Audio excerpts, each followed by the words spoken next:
Più che di terzo polo preferiscono parlare di un nuovo modo di fare politica per una Italia forte. Paola Bergamo e Marco Griguolo sono i candidati all'uninominale rispettivamente di Senato e Camera in rappresentanza della coalizione centrista Azione Italia Viva, che agli elettori chiede di votare con la testa e non con la pancia.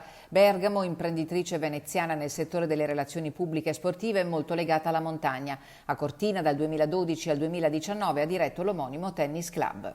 Conosco bene le difficoltà del territorio del bellunese e anche della montagna.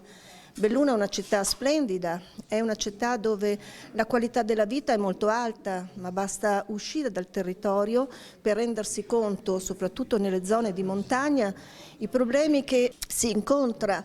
Il territorio è fragile, il territorio è delicato, ci sono problemi di natura idrogeologica, ci sono i problemi dello spopolamento della montagna e quindi è importante intervenire su questi problemi che io ho molto a cuore e che naturalmente saranno un punto prezioso di quella che potrà essere la mia attività.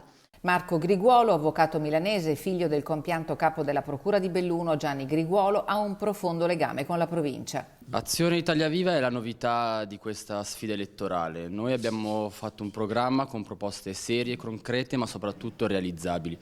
Il mio percorso in questo territorio non guarda al passato, ho una storia che parte dalla metà degli anni 90 e continua, è presente, ma soprattutto sarà anche futura.